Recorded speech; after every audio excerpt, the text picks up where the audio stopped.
In 34 years, a lot can happen, and it goes by so fast.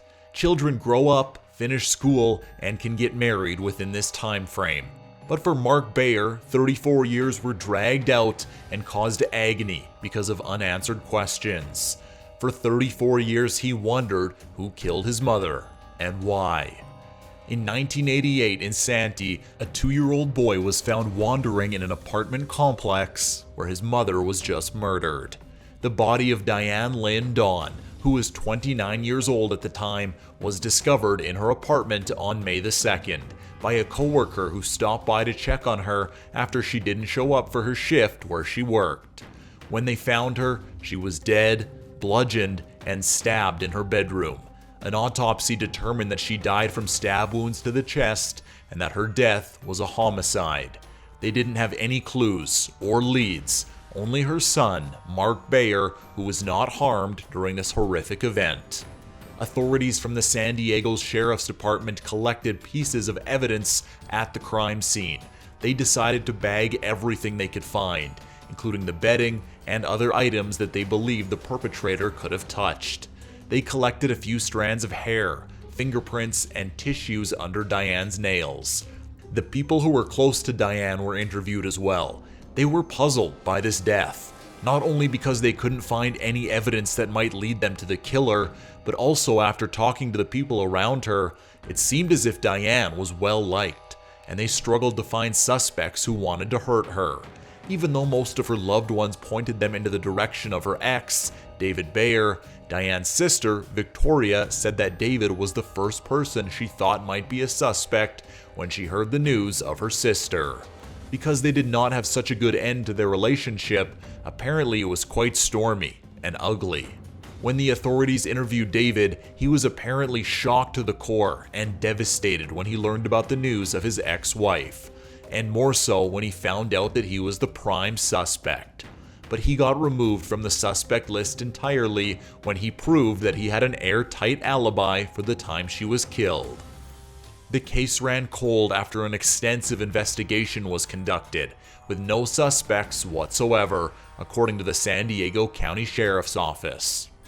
For 34 years after the senseless death of Diane, her family, including her son, would not have any answers as to why she was bludgeoned and stabbed and left to die. Investigators tried to solve the case for years by using DNA, but to no avail. In the year 2000, they extracted DNA from samples they found under Diane's nails. They uploaded it into the national database, but unfortunately, they found 0 positive matches. In 2010, the investigators turned to new technologies. They processed a hair follicle that was found in Diane's hand, but again, it led to nothing after loading it onto the national database. It surely gave the family hope every time they tried something new to find the killer, but it left them disappointed when they came up with nothing after every try. In May 2020, the dark cloud had a silver lining. The investigators never gave up on finding the person who left the 2-year-old boy parentless and turned to genetic genealogy. What's great about genetic genealogy is that it doesn't just offer an opportunity for the public to find long-lost relatives, but it can also offer a great perspective into the family tree of a simple DNA sample. In this case, the investigators used the DNA samples to find relatives of the unidentified suspect whose DNA they found on Diane. The search came up with many matches, so the next step was to build family trees with all the matches to find the suspect. This wasn't as easy as it looks on TV, as the investigators had to make a lot of phone calls and ask the relatives for cooperation to find the suspect. They needed some assistance in building family trees, and to build the branches of the family trees, the members of the family tree had to be filtered as well, until a list of candidates was finally made. Investigators constructed 9 family trees with 1,300 relatives, give or take, which were tied to the suspect, either through blood or through marriage. The genealogy led the investigators to the children of the suspect, which was proved by a simple paternity test. Seeing as genealogy is such an extensive and time-consuming way of solving a crime, it is used as a last resort. and in this case, all other methods of identifying a killer were exhausted. And they knew that this case would have stayed unsolved if they did not use genetic genealogy. They finally did it. After a long and extremely laborious process, they identified the man who murdered Diane Dahn. Warren Robertson, a man who lived in the same apartment complex as Diane, a person who was not known by her family at all. He was the murderer. But why did he do it? Warren Robertson was a tow truck driver who lived in the apartment building on Graves Avenue in 1988. His name never appeared on any suspect list or investigation report. To them, he was just a man in the apartment complex, and someone who had a mutual interest in stock cars.